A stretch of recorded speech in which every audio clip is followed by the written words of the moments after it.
اعوذ باللہ من الشیطان الرجیم بسم اللہ الرحمن الرحیم یا ایہا الذین آمنوا لا تدخلوا بیوتا غیر بیوتکم حتی تستانسوا وتسلموا علی اہلہا ذالکم خیر لکم لعلکم تذکرون فَإِن لَّمْ تَجِدُوا فِيهَا أَحَدًا فَلَا تَدْخُلُوهَا حَتَّى يُؤْذَنَ لَكُمْ وَإِن قِيلَ لَكُمُ ارْجِعُوا فَارْجِعُوا هُوَ أَزْكَىٰ لَكُمْ وَاللَّهُ بِمَا تَعْمَلُونَ عَلِيمٌ۔ خلاصہ رکوع نمبر 4، قانون حجاب۔ اور اس رکوع کا خلاصہ قانون استئذان و حجاب، کسی کے گھر میں بلا اجازت داخل ہونے سے روکنا بھی دراصل نظروں کے زنا سے حفاظت اور بچاؤ کا ایک اعلیٰ انتظام ہے، جس کی گہرائی کو پانا ہر ایک کے بس کی بات نہیں ہے۔ اس کے بعد مرد اور عورتوں کو اپنی اپنی نگاہوں کی حفاظت کرنے کا حکم دیا گیا ہے تاکہ زنا کا ذریعہ اور سبب نہ بن جائیں، اور عورتوں کو اپنا پورا جسم چھپانے کا حکم دیا گیا ہے۔ مستثنیات کی وضاحت کے ساتھ ساتھ یہ قانون عام بھی بیان کر دیا گیا کہ اگر کسی کے پاس لونڈی یا غلام ہو تو ان کا نکاح کروا دینا چاہیے، جسم فروشی کے گھناؤنے جرم و کاروبار پر انہیں مجبور نہ کیا جائے۔ یہ اس رکوع کا خلاصہ ہے۔ اب فرماتے ہیں یا ایہا الذین آمنوا، اے لوگو جو ایمان لائے ہو، لا تدخلوا، نہ داخل ہو، بیوتن گھروں میں، غیر بیوتکم، اپنے گھروں کے علاوہ، حتی تستانسوا، یہاں تک کہ تم اجازت لے لو، وتسلموا، اور سلام کہہ لو، علی اہلہا، ان گھر والوں پر، ذالکم، یہی، خیر لکم، تمہارے لیے بہتر ہے، لعلکم تذکرون، تاکہ تم نصیحت حاصل کرو۔ فَإِن لَّمْ تَجِدُوا فِيهَا أَحَدًا، پس اگر نہ پاؤ تم ان گھروں میں سے کسی کو، فَلَا تَدْخُلُوهَا، پس نہ داخل ہو تم ان گھروں میں، حَتَّى يُؤْذَنَ لَكُمْ، یہاں تک کہ تمہیں اجازت دی جائے، وَإِن قِيلَ لَكُمْ، اور اگر تمہیں کہا جائے، ارجعوا، واپس چلے جاؤ، فارجعوا، پس واپس لوٹ جاؤ، هو ازکیٰ لکم، یہی چیز تمہارے لیے پاکیزہ ہے، واللہ بما تعملون، اور اللہ تعالیٰ جو کچھ تم کرتے ہو علیم، خوب جانتا ہے۔ لیس علیکم جناح، تم پر کوئی گناہ نہیں ہے، ان تدخلوا بیوتا، کہ داخل ہو تم ایسے گھروں میں، غیر مسکونۃ، جو سکونت والے نہیں ہے، یعنی ان میں کوئی نہیں رہتے ہو، فیہا متاع لکم، ان میں تمہارا کچھ سامان ہے، واللہ یعلم، اور اللہ تعالیٰ جانتا ہے، ما تبدون، اس چیز کو جو تم ظاہر کرتے ہو، ما تکتمون، اور اس چیز کو جو تم چھپاتے ہو۔ قل، آپ کہہ دیں، للمؤمنین، ایمان والے مردوں کو، یغضوا من ابصارہم، نیچی رکھے اپنی نگاہیں، ویحفظوا فروجہم، اور حفاظت کرے اپنی شرمگاہوں کی، ذالک ازکیٰ لہم، یہی چیز ان کے لیے ستری ہے، ان اللہ خبیر بما یصنعون، بے شک اللہ تعالی خبردار ہے اس کاروائی سے جو وہ کرتے ہیں۔ اب ان آیات میں پہلا حکم، یا ایہا الذین آمنوا، اے لوگو جو ایمان لائے ہو، لا تدخلوا بیوتا غیر بیوتکم، نہ داخل ہو اپنے گھروں کے سوا دوسرے گھروں میں، کیونکہ یہ آنا جانا عموماً خرابی کا باعث ہیں، حتی تستانسوا، یہاں تک کہ تم اجازت لے لو، کسی کے گھر جاؤ تو اجازت لو، وتسلموا علی اہلہا، اور سلام کہہ لو ان کے گھر والوں پر۔ اجازت لینا اس لیے ضروری ہے کہ عموماً عورتیں گھروں میں پردے کا اہتمام نہیں کرتی، مجبور ہوتی ہے، کسی کا سر ننگا ہوگا، کوئی برتن صاف کر رہی ہوگی، کوئی کپڑے دھو رہی ہوگی، بازو ننگے ہوں گے، کسی کی ٹانگیں ننگی ہوں گی، ایسی حالت میں جب غیر محرم آئے گا اور اس کی نگاہ پڑے گی، خرابی پیدا ہوگی۔ اجازت مانگو گے وہ پردہ کر لے گی، کپڑے درست کر لے گی، تو بلا اجازت کسی کے گھر میں جانا گناہ ہے، اور ایسا کرنے والا قرآن کے حکم کو توڑنے والا ہے۔ اور یہ بھی مسئلہ ہے کہ گلی والے دروازے کے آگے پردہ لٹکاؤ، اگر کسی نے گھر کے آگے پردہ نہیں لٹکایا تو وہ گناہگار ہے، کیونکہ گلی میں سے نیک بد سب نے گزرنا ہے۔ گھروں میں عورتوں کی حالتیں مختلف ہوتی ہیں، کیونکہ کوئی کیا کام کر رہی ہوتی ہے، کوئی کیا، کسی کا سر ننگا، کسی کے بازو ننگے وغیرہ، لہذا جس نے اپنے گھر کے آگے پردہ نہ لٹکایا وہ گناہگار ہوگا۔ آداب ملاقات، تو پہلا حکم یہ ہے کہ کسی کے گھر میں بلا اجازت مت جاؤ، اجازت لو اور اہل خانہ کو سلام کہو۔ ذالکم خیر لکم، یہ تمہارے لیے بہتر ہے۔ لعلکم تذکرون، تاکہ تم نصیحت حاصل کرو۔ فإن لم تجدوا فیہا احدا، پس اگر نہ پاؤ تو ان گھروں میں سے کسی کو کہ وہاں کوئی نہیں ہے، فلا تدخلوها، پس نہ داخل ہو ان گھروں میں۔ اور یہ معنی بھی کرتے ہیں کہ اگر تم نہ پاؤ گھروں میں ایسے شخص کو جس کو تم نے ملنا ہے، اور گھر میں عورتیں بچے ہیں، پھر داخل نہ ہو، کیونکہ جس سے ملاقات کرنی ہے وہ گھر میں ہے ہی نہیں، تو تمہارے گھر میں داخل ہونے کا کیا مطلب ہے؟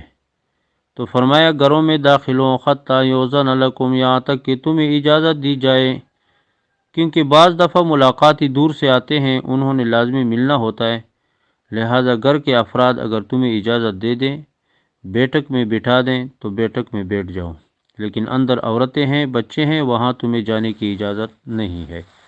اجازت کا یہ مطلب ہے وَإِنْ قِيلَ لَكُمُ ارْجِعُوا، اور اگر تمہیں کہا جائے کہ واپس چلے جاؤ، فَارْجِعُوا، تو واپس لوٹ جاؤ۔ هُوَ أَزْكَىٰ لَكُمْ، یہی چیز تمہارے لیے پاکیزہ ہے۔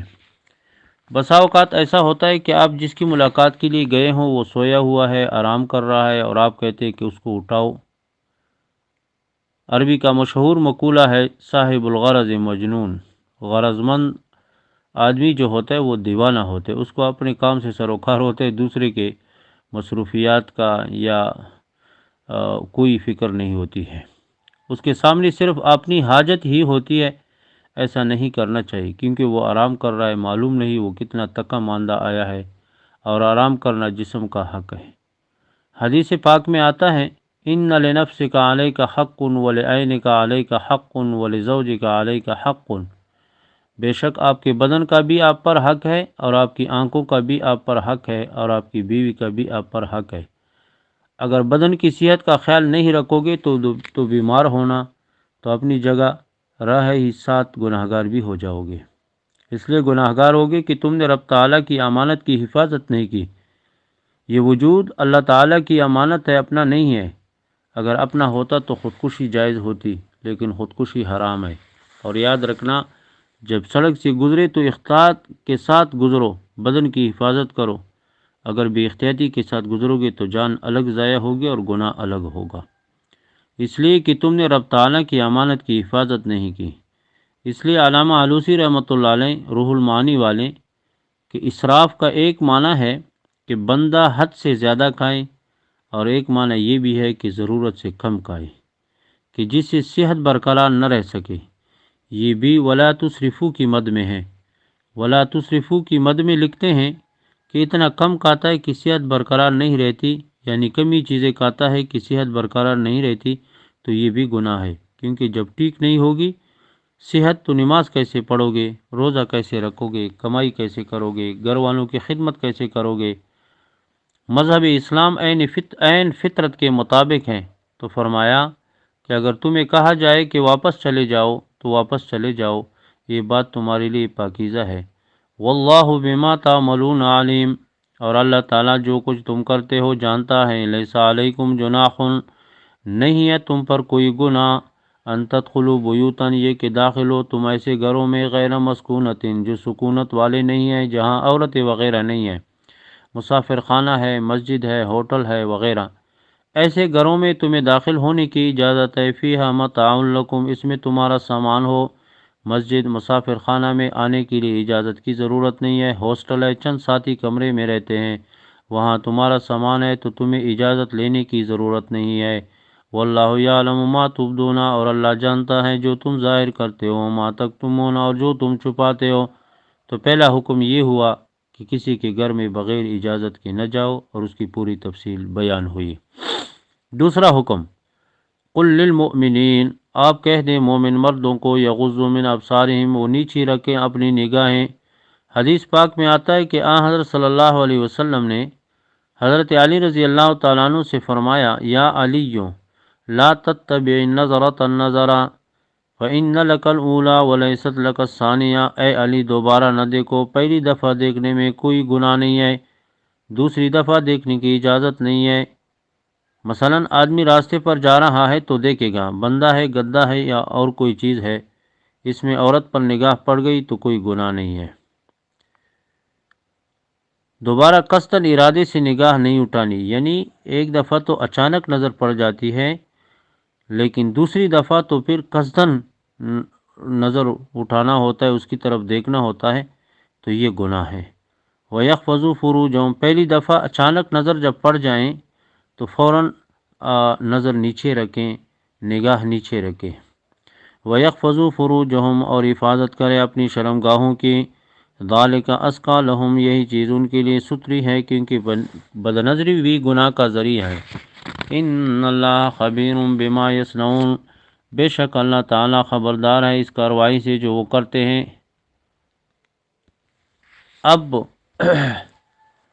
آگے عورتوں کے بارے میں ہے، وَقُلْ لِلْمُؤْمِنَاتِ يَغْضُضْنَ مِنْ أَبْصَارِهِنَّ وَيَحْفَظْنَ فُرُوجَهُنَّ وَلَا يُبْدِينَ زِينَتَهُنَّ إِلَّا مَا ظَهَرَ مِنْهَا وَلْيَضْرِبْنَ بِخُمُرِهِنَّ عَلَى جُيُوبِهِنَّ، اور آپ کہہ دیں للمؤمنات، مومن عورتوں کو، یغضضن من ابصارہن، پست رکھیں، نیچی رکھیں اپنی نگاہوں کو، ویحفظن فروجہن، اور حفاظت کرے اپنے شرمگاہوں کی، ویحفظن فروجہن، شرمگاہوں کی حفاظت کرے، ولا یبدین زینتہن، اور ظاہر نہ کرے اپنی زینت کو، الا ما ظہر منہا، مگر وہ جو ظاہر ہے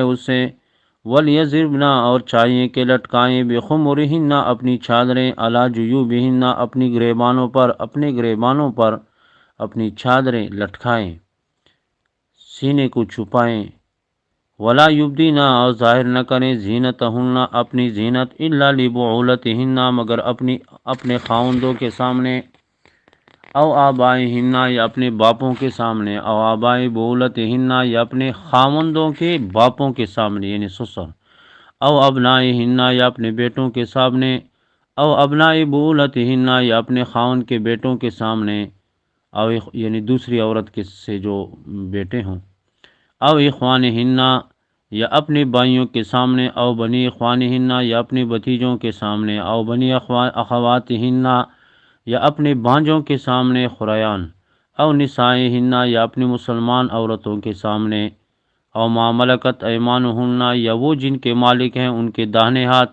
یعنی لونڈیاں وغیرہ، او التابعین، یا خدمت میں مشغول رہنے والوں کے، غیر اولی الاربا، جو خواہش نہیں رکھتے ہیں، من الرجال، مردوں میں سے، او الطفل الذی، یا وہ بچے، لم یظہروا علی عورات النساء، جو مطلع نہیں ہوئے عورتوں کے پردوں پر، لم یظہروا علی عورات النساء، جو مطلع نہیں ہوئے ہیں عورتوں کے پردے پر، یعنی ابھی تک وہ بچے نہیں جانتے ہیں ان چیزوں کو، ولا یضربن، اور نہ مارے، بارجلہن، اپنے پاؤں، لیعلم، تاکہ معلوم ہو جائے، ما یخفین، وہ جس کو وہ مخفی رکھتی ہیں، من زینتہن، اپنی زینت سے، وتوبوا الی اللہ، اور توبہ کرو اللہ تعالیٰ کے سامنے، جمیعاً، سب کے سب، ایھا المؤمنون، اے مومنون، لعلکم تفلحون، تاکہ تم فلاح پاؤ، وانکحوا الایام منکم، اور نکاح کرو جو تم میں سے بے نکاح ہو، وانکحوا الایام منکم، اور نکاح کرو جو تم میں سے بے نکاح ہو، والصالحین، اور نیک ہیں،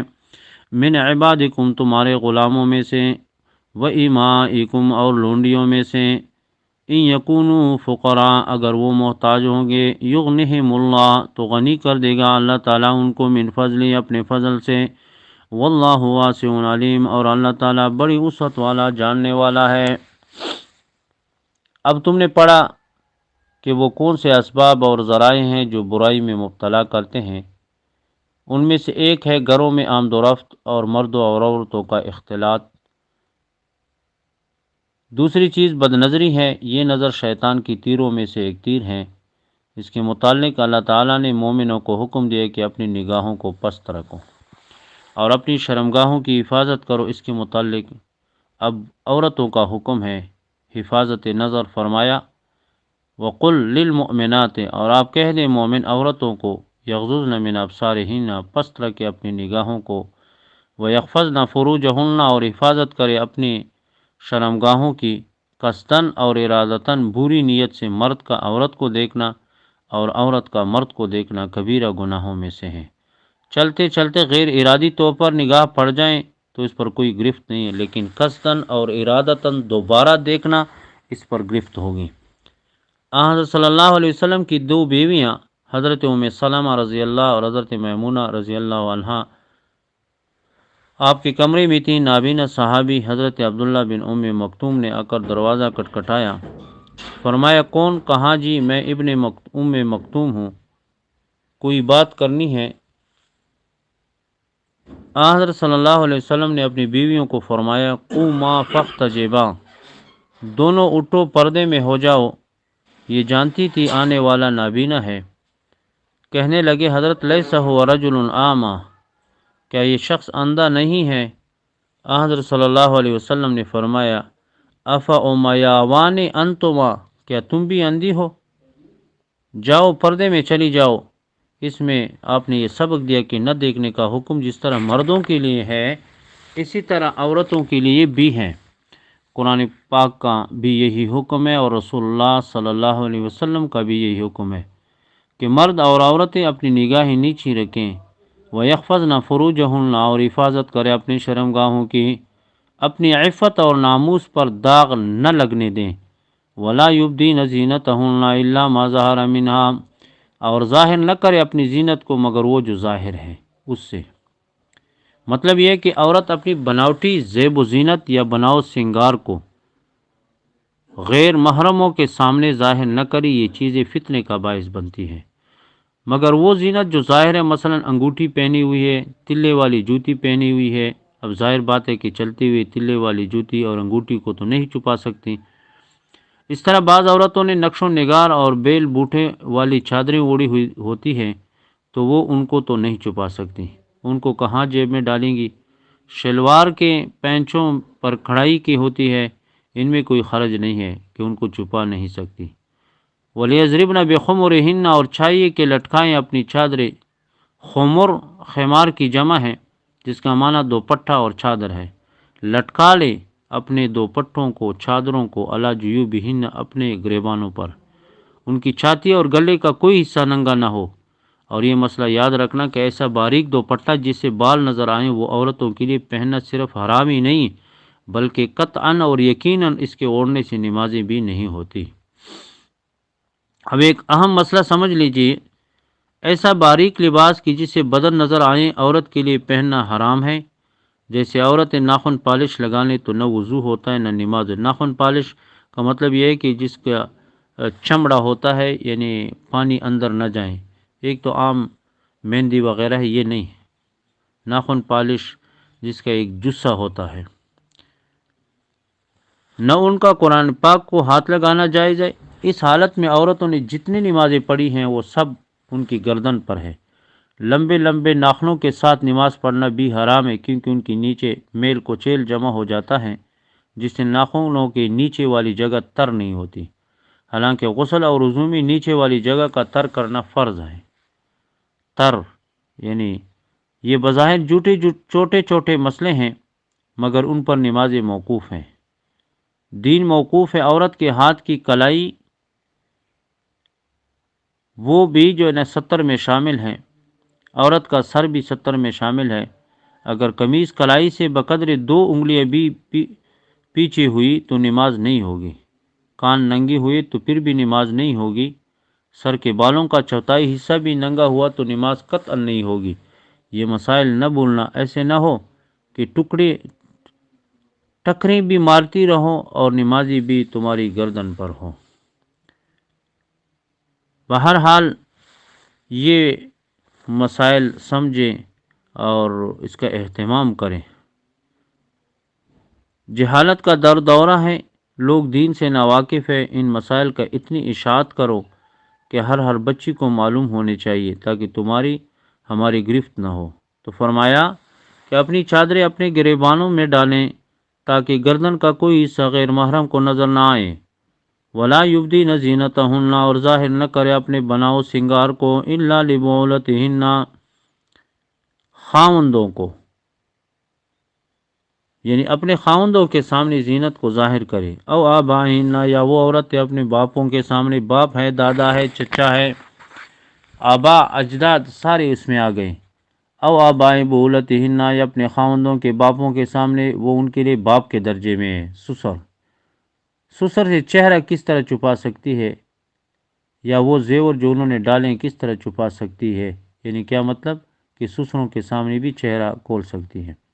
او آپ بنائہن، یا اپنے بیٹوں کے سامنے بھی اظہار زینت کا کوئی گناہ نہیں ہے۔ او ابناء بولتہن، یا اپنے خاوند کے بیٹوں کے سامنے جو دوسری بیویوں کے ستیلے بیٹے ہیں، ان سے بھی کوئی پردہ نہیں ہے۔ او اخوانہن، یا اپنے بھائیوں کے سامنے، چاہے حقیقی بھائی ہو، چاہے باپ کی طرف سے ہے، چاہے ماں کی طرف سے ہو، ان سے بھی کوئی پردہ نہیں اور اظہار زینت کوئی گناہ نہیں ہے۔ او بنی اخوانہن، یا اپنے بھائی کے بیٹوں یعنی بھتیجوں کے سامنے زینت ظاہر کرے بہرحال۔ او بنی اخواتہن، یا اپنی بہنوں کے بیٹوں یعنی بانجوں کے سامنے، یہ بھی جرم حرام ہے، ان کے سامنے بھی زینت کا اظہار کر سکتی ہیں۔ او نسائہن، یا اپنی عورتوں کے سامنے۔ یہ مسئلہ اچھی طرح یاد رکھنا کہ خطاب رب تعالیٰ نے مومن عورتوں کو کیا۔ وَقُلْ لِلْمُؤْمِنَاتِ، نسائہن کی ضمیر بھی اس مومنات کی طرف لوٹتی ہے، تو اپنی عورتوں سے مراد مومن عورتیں، کہ مومن عورتوں کے سامنے بھی اظہار زینت کوئی گناہ نہیں ہے، اور غیر مسلم ناپاک ہیں ان سے اس طرح پردہ کرو جس طرح غیر محرم سے پردہ ہے۔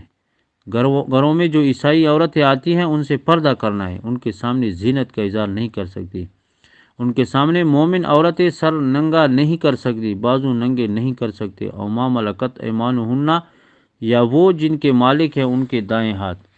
تو اس سے امام ابو حنیفہ رحمہ اللہ فرماتے اس سے لونڈیاں مراد ہیں، چاہے وہ مسلم ہو یا غیر مسلم، آقا اور سیدہ کا ان سے کوئی پردہ نہیں، غلام ہو تو ان سے پردہ ہیں۔ بہرحال رئیس التابعین حضرت سعید بن المسیب رحمہ اللہ فرماتے ما ملکت ایمانہن سے مراد الاماء دون العبید، اس سے لونڈیاں مراد ہے، غلام مراد نہیں ہے، کیونکہ پردے کی اصل علت یہ ہے کہ اختلاط نہ، غلام گھر میں آئے جائے گا، خاوند کسی وقت گھر ہوتا ہے اور کسی وقت نہیں، اور شیطان ہے، لہذا غلام سے پردہ ہے۔ او التابعین غیر اولی الاربۃ من الرجال، یا وہ تابع جو حاجت والے نہیں ہیں مردوں میں سے، یعنی وہ کام کرنے والے، خدمت کرنے والے جوان حدود سے نکل چکے ہیں جو خواہشات کی ہے، یا تم نے تو اسی طرح جو ہے نا کیا نام ہے، سیدھے سادے لوگ ہوتے وہ ان چیزوں کو نہیں جانتے ہیں، یعنی وہ شخص جس کے ہوش و حواس نہ ہو، جنسی خواہش کو نہ سمجھتا ہو، اسی بھی پردہ نہیں ہے، لیکن اس کا خوب ادراک کرنا چاہیے۔ بعض لوگ بظاہر سیدھے سادے نظر آتے ہیں لیکن ایسے ہوتے نہیں ہیں، وہ جنسی خواہشات بھی رکھتے ہیں اور ان چیزوں کو سمجھتے بھی ہیں۔ او الطفل الذی، یا وہ بچے لم یظہروا علی عورات النساء جو عورتوں کے پردے کی جگہوں پر مطلع نہیں ہوئے، 4-5 سال کا بچہ ہے، 6 سال کا، اس سے کوئی پردہ نہیں، لیکن بہرحال آج کل بھی احتیاط کرنا چاہیے، آج کل فلموں کا دور ہے، چھوٹے چھوٹے بچے وہ باتیں کرتے ہیں کہ ہم بوڑھوں کو اور بھی نہیں آتی، سن کر حیرت ہوتی ہے۔ مغربی تہذیب سے معاشرے میں بگاڑ، یاد رکھو اس مغربی تہذیب نے یعنی امریکہ، یورپ، انگلینڈ وغیرہ سارا ماحول بدل کر رکھ دیا ہے۔ ایک وہ دور تھا کہ تنہا جو ہے ترکی نے 500 سال تک ساری یورپ کو آگے لگائے رکھا ہے، کیونکہ ایمان اور اخلاق کی قوت تھی، یعنی ان لوگوں کو مسلمانوں نے اپنے ماتحت کر دیا تھا، ان خبیث قوموں نے سوچا کہ مسلمانوں کو اس طرح تو دنیا سے نہیں مٹایا جا سکتا، ان سے معاہدے کر کے ان کی تہذیب و تمدن کو، اخلاق کو مٹاؤ۔ اس میں وہ فوجی لڑائی سے زیادہ کامیاب ہوئے۔ پاکستان بننے سے لے کر اب تک پاکستان میں جتنے حکمران آئے سب انہی کے ذہن میں کے ہیں، فرق صرف اتنا کہ وہ گورے انگریز ہیں اور یہ کالے انگریز ہیں۔ ان خبیث قوموں نے مسلمانوں کے ذہن بگاڑ دیے ہیں اور ایک دوسرے کے خلاف اتنی نفرت پیدا کر دی کہ جس کی کوئی انتہا نہیں۔ بہرحال اللہ تعالی ہم سب کو ایسے ماحولوں سے بچائیں۔ ولا یضربن بارجلہن، اور نہ مارے عورتیں اپنے پاؤں، لیعلم ما یخفین، تاکہ معلوم ہو جائیں جس کو وہ مخفی رکھتی ہیں، من زینتہن، اپنی زینت سے۔ بعض علاقوں میں عورتیں پازیب پہنتی ہے جس کو جانجڑ بھی کہتے ہیں۔ پاؤں زور سے مارنے سے ان کی آواز آتی ہے تو زور سے پاؤں نہ مارے کہ ان کی آواز سے دوسروں کو پتہ چلے۔ پازیبوں کا کے متعلق فقہی طور پر مسئلہ یہ ہے کہ اندر سے خالی ہو اور ان میں سنگریزے ڈالے ہوئے ہوں جو بچتے ہیں تو ایسی پازیبیں حرام ہیں۔ اگر اندر سے ٹھوس ہوں لیکن ایک دوسرے کے ساتھ ٹکرانے سے آواز پیدا ہوتی ہو تو یہ جائز ہے، لیکن عورت کو زور سے پاؤں نہیں مارنا چاہیے کہ آواز پیدا ہو۔ وَتُوبُوا إِلَى اللَّهِ جَمِيعًا، اور اللہ تعالیٰ کی طرف رجوع کرو سب کے سب، ایھا المؤمنون، اے ایمان والو، لعلکم تفلحون، تاکہ تم فلاح پاؤ۔ آگے فرماتے ہیں ایک تیسری چیز ہے جو برائی کا سبب بنتی ہے، وہ یہ ہے کہ بسا اوقات بچے کی بروقت شادی نہ کرنا یہ بھی گناہ کا سبب بن جاتا ہے، کیونکہ جنسی خواہشات تو اللہ تعالیٰ نے سب میں رکھی ہیں، اس لیے حکم ہے کہ بچہ جب جوان ہو تو فوراً شادی کرو۔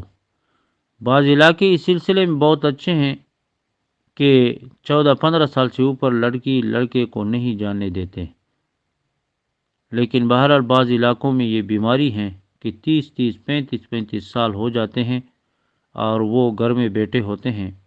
یہ ماں باپ گناہ گار ہیں۔ لڑکی کے بالغ ہونے کے بعد ماں باپ کو فکر ہونی چاہیے اور جب تک اس فریضہ سے فارغ نہ ہو جائیں نیند نہیں آنی چاہیے۔ اس لیے اللہ تعالیٰ فرماتے ہیں وَأَنكِحُوا الْأَيَامَ مِنكُمْ، آیامہ یہ جس کا نکاح نہ ہوا ہو، یہ مرد پر بھی بولا جاتا ہے اور عورت پر بھی بولا جاتا ہے، تو مانا ہوگا جس کے نکاح نہیں ہوئے ان کے نکاح فوراً کرا دو۔ وَالصَّالِحِينَ مِنْ عِبَادِكُمْ، اور جو نیک ہیں تمہارے غلاموں میں سے یہ خیال نہ کرو کہ یہ غلام ہے تو وہ بھی انسان ہے، ان کی بھی نکاح کرا دو تاکہ برائی پیدا نہ ہو۔ وَإِمَائِكُمْ، اور لونڈیوں میں سے لونڈیوں کی نکاح بھی کرا دو تاکہ برائی پیدا نہ ہو۔ یہ تمام اصول رب تعالیٰ نے ہمیں قرآن پاک میں بتلائے ہیں، اگر ہم ان پر عمل کریں تو کبھی برائی کی نوبت نہ آئے۔ اب سوال پیدا ہوتا ہے کہ لڑکے کے پاس کچھ نہیں، وہ خود کہاں سے کھائے، بیوی کو کہاں سے کھلائے گا؟ اللہ تعالیٰ فرماتے ہیں ان یکونوا فقراء، اگر وہ محتاج ہوں گے جن کا تم نے نکاح کرنا ہے تو اللہ تعالیٰ کا وعدہ ہے یغنہم اللہ من فضل، اللہ غنی کر دے گا ان کو اپنے فضل سے۔ یہ ایک تو غیبی سبب ہے اور ایک ظاہری سبب ہے، وہ یہ کہ جب تک آدمی پر بوجھ نہ پڑے اہل و عیال کا تو بندہ بے فکر رہتا ہے، محنت مزدوری کی طرف توجہ نہیں کرتا ہے، اور جب اس کے سر پر بوجھ پڑ جائے، شادی ہو جائے تو وہ فکر مند ہو جاتا ہے کہ میں نے کچھ کرنا ہے، بشرطے کہ بغیرت اور حد حرام نہ ہو۔ حضرت لقمان حکیم سے 3 سوال۔ لقمان حکیم ایک بہت بڑے بزرگ تھے، ان کے نام پر قرآن کریم میں ایک سورت ہے، سورت لقمان۔ ان سے پوچھا گیا کہ حضرت آپ ہمارے 3 سوالوں کا جواب دیں۔ ایک یہ کہ انسانوں میں سے برا کون ہے؟ فرمایا انسانوں میں برا وہ ہے جو حد حرام ہو، یعنی کام نہ کرتا ہو۔ دوسرا سوال حضرت یہ بتلائیں کہ انسان کے بدن میں سب سے اچھا عضو کون سا ہے، اور تو فرمایا کہ زبان ہے۔ تیسرا سوال یہ کہ انسانی اعضاء میں سب سے برا عضو کون سا ہے، فرمایا زبان۔ تو زبان اچھی بھی ہے اور بری بھی ہے، لہذا اگر لڑکا حد حرام نہیں ہوگا تو کام کرے گا۔ پھر بعض دفعہ ایسا ہوتا ہے کہ عورت خوش نصیب ہوتی ہے، اس کے ساتھ بھی کچھ مال آ جاتا ہے، اس کی برکت سے بھی آدمی کا کام چل جاتا ہے۔ فرمایا اللہ تعالیٰ غنی کر دے گا اپنے فضل سے، واللہ واسع علیم، اور اللہ تعالیٰ بڑی وسعت والا جاننے والا ہے۔ یہ تمام مسائل روزمرہ کے ہیں، ان کو یاد کرو، ان کی نشر و اشاعت کرو تاکہ معاشرہ سنور جائے۔